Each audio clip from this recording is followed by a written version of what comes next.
Hello, Chris Godinez, licensed professional counselor, also the host of We Need to Talk on every Sunday at noon, and then I post it up to Facebook. This video is for educational and informational purposes only. The views and opinions stated herein are mine and mine alone. They do not represent the ACA, the APA, or any other therapist for that matter. Boom, shakalaka done. I'd like to thank my sponsor, BetterHelp, BetterHelp, BetterHelp.com/Chris Godinez. They're an online therapy company. They are international. They are everywhere in the world. So if you need to get to a therapist, go to BetterHelp.com/Chris Godinez. They are master's level, or PhD level. If you don't like your therapist, fill out some questions and they'll place you with somebody else. And they do packages that are very affordable. So thank you, BetterHelp.com/Chris Godinez. Okay, let's dive into the questions. Okay, question number 1. Narcissism versus autism. Extremely selfish / self-absorbent people. Someone with autism may be just ignorance versus narcissistic selfishness. When they only think about themselves and never you, is it always abuse? Well, let's dive into this. Okay. Narcissism versus autism. All right. Here we go. And this is on Healthline. So this is healthline.com. How to tell the difference between autism and narcissism. There are many signs and symptoms of the two conditions don't have in common. Asperger's is a Asperger's, it used to be called Asperger's. Autism is a neurodevelopment condition, while personality disorders are ingrained patterns and behaviors that affect how you think, respond emotionally, relate to others, and manage your behaviors. Here are some differences between autism and narcissism. Okay, 1, restricted and repetitive behaviors. In an autism diagnosis requires someone to show restricted or repetitive behaviors. People with narcissistic personality disorder usually don't have this symptom. Reason for not listening or being unempathic. Many people with narcissism and autism are described as lacking empathy. People with autism appear to lack empathy or not listen due to challenges within social interactions, especially with non-speaking communication. People with narcissism may be too focused on themselves to listen to or empathize with others. So it kind of mimics it and it makes it kind of hard to figure out, is this the autism or is this the narcissism? Subject of preoccupation. People with NPD are often preoccupied with fantasies, especially concerning themselves. Autistic people are more likely to be preoccupied with objects or parts of objects or their interest.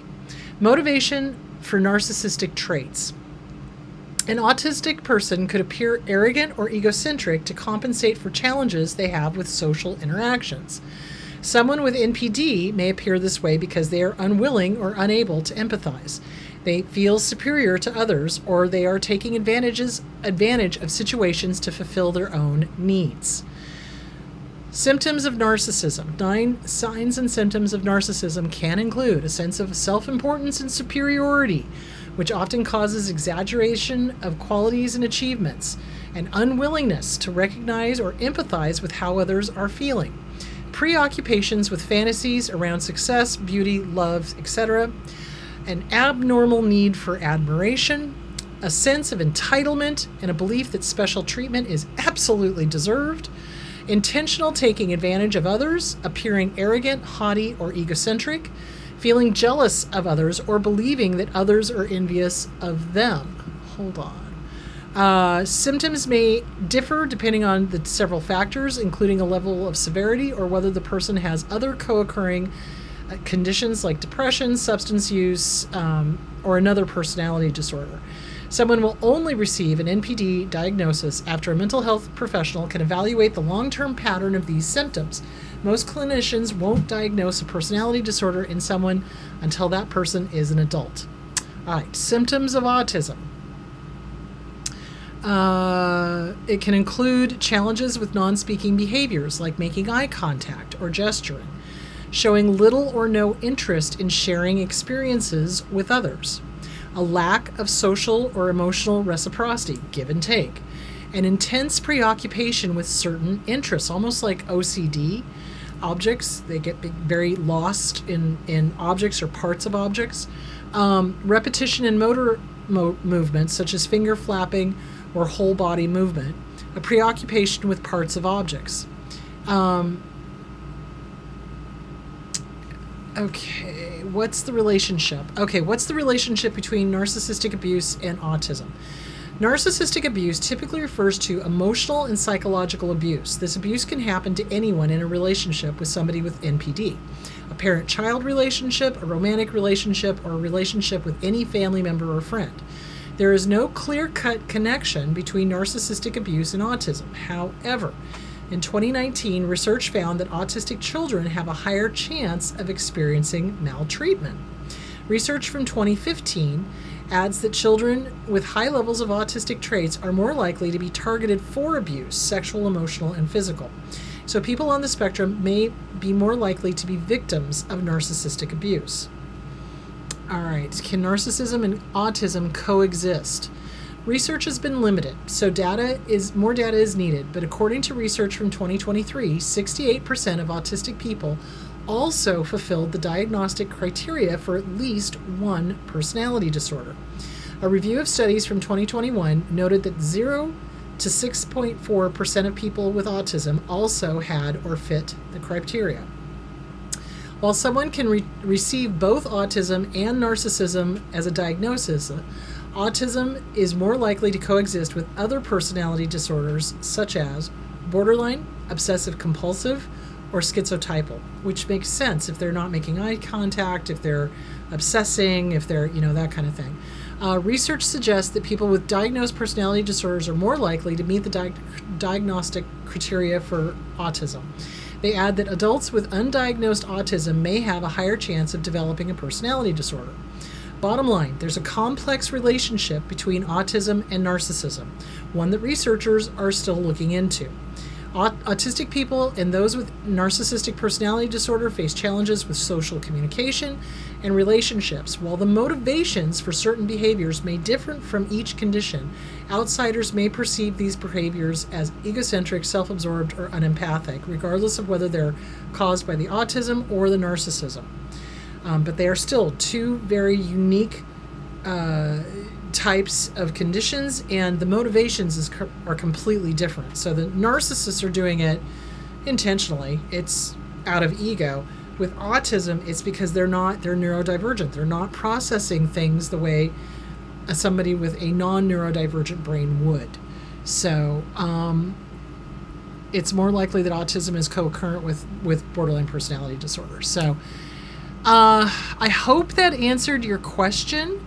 If it is affecting your relationship, I strongly suggest that you get with a good therapist that understands autism. If this person really is autistic, and go that route. If they're narcissistic, no, you don't want to go to therapy with them. Absolutely not. If it is affecting your relationship to the point where you are feeling abused, remember, perception is everything. If your perception is this is abusive, then it's abusive. It is, period. Full stop, it's abusive. So, but if it is the autism, then you want to investigate maybe getting this person to a therapist that understands autism, that can help work with them on emotions and responses and things like that. So that's what I know about that. Okay. When someone makes fun of your mental health and still excuses their hurtful / self-absorbed behavior, by blaming it on autism, or they deny and gaslight you, they have no accountability. Why does someone with mental health issues deny their issues but make yours the focal point of why their life isn't working so they can blame you? Well, you just answered it. It's deflection. So if somebody is saying, I didn't mean to abuse you, I'm autistic. Autistic people wouldn't say that. Let's be clear. If somebody with a mental health issue is focusing in on your stuff and not focusing in on their stuff, that's that's diversion. They're looking for a diversion. They're looking to deflect their denial, whatever. They're making it about you instead about them. So that sounds more narcissistic than it does autistic. So I would definitely, if they're claiming they're autistic, I'd love to see who gave them the diagnosis and how long ago. So, and like I said, if they're doing that kind of thing and gaslighting, nope, negatory, don't put up with it. That does not fly. Not even a little. Excuse me. Can you talk more about enmeshment? My toxic mom is overly involved in my brother's life. Okay, enmeshment is when a parent is up in that child's business all the time. Like they act almost like it's them and not the kid. So, well, the kid has to do well, and the kid has to do this, and the kid has to do that, when really it's the parent trying to, live through the kid. And that's not the kid's job. So enmeshment is when there's no separation. It's like people with good boundaries. It's like I begin and end here, and you begin and end over there, and here's the boundary. With enmeshment, there is no boundary. It's like they are you, you are them. And I've seen these parents, male and female, moms and dads, that when the child experiences a disappointment, like for example, a breakup with a boyfriend or a girlfriend, the parent will act butthurt as if it was them that was being rejected. That's crazy. I mean, you can feel sorry for your kid for having to go through rejection, but to sit there and be that angry and that hurt and that as if it was happening to you, that's crazy. That's truly crazy. That's enmeshed. And they think that child is them, and they're not. The kid is their own separate person. So it is not healthy. It is toxic. I would strongly suggest, if the kid is underage, if your brother is underage, there's not much you can do. I mean, you can talk to him about it. You can talk about self-esteem.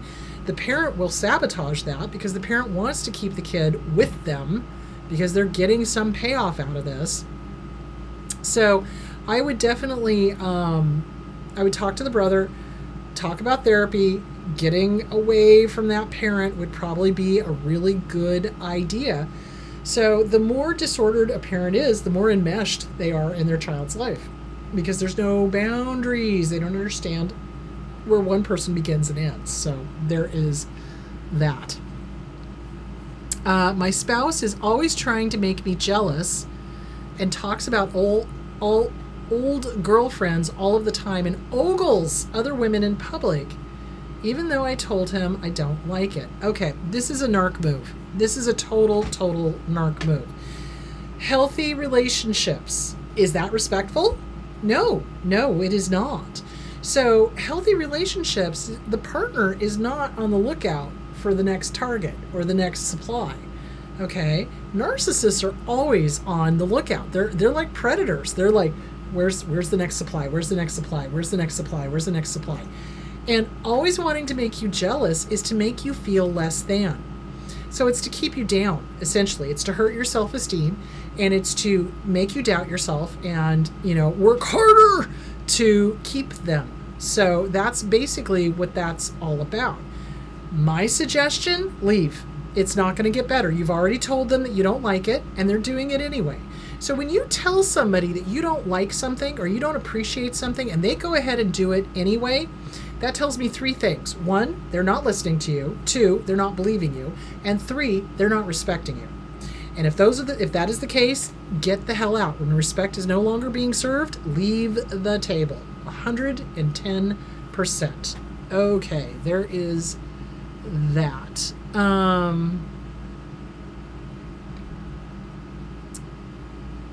Okay, why do narcissists emotionally abandon you and expect you to stay? I feel alone in the relationship. He knows I have abandonment issues, but I don't have anyone when I'm in need. Okay, so narcissists abandon people when they're having a really intensely emotional period because they don't know how to handle the emotion. They simply do not know how to behave as a normal human being. They don't know how to comfort. They don't know how to help. They don't know, it makes them uncomfortable. They view emotions, quite frankly, as a weakness. And anyone who's having an intense emotion, they look down on. So that's not normal. That's not normal. It's a power play. It's another way to avoid responsibility, avoid the real issue, avoid emotions, et cetera, et cetera, et cetera. So, when we are dating a narcissist, we are alone. And that's the worst feeling in the world, is that you are totally alone in a room with a person. But you're alone emotionally. You're on your own. So, if that's the feeling you're getting, leave. Leave. There's no reason to stay. It's not going to change. It's not going to get better. They're not going to suddenly have a V8 moment. There is no there. So they don't get emotions. They don't like emotions. They don't respect emotions. And they find people who have emotions disgusting. And they will make fun of them and put them down and then blame it on something else. So, it's like, oh, I didn't mean that. Gaslighting. Oh, that wasn't me. That wasn't, it's because I had a head cold. It's because, whatever. They come up with whatever excuse. So, you want to get the hell out. You want to protect yourself. You want to leave. If somebody is that interested in protecting their ego and not willing to be there when you need, nope, that's not a partnership. That is not a partnership. This is not a partnership. This is a partnership. So, Self-Esteem Workbook, Glenn Schiraldi. Read it, work it, live by it. Respect yourself. Mirror work. Hi, good to see you. Have a great day. You know what? You are worthy of friends and family and a romantic partner who is there when you need it. Not just when it's convenient. Do you see where I'm going with that? So, absolutely. All right, guys, you guys have a great day, and I will talk to you on Sunday when we're going to talk about bad parenting. Dear God, bad parenting, and what we can do about it. What can we do differently if we picked up fleas? So we're going to talk about undoing the bad parenting. All right, guys, I will talk to you on Sunday. You guys have a great week. Drink plenty of water. Stay hydrated. Oh, my God. And I will talk to you later. Bye.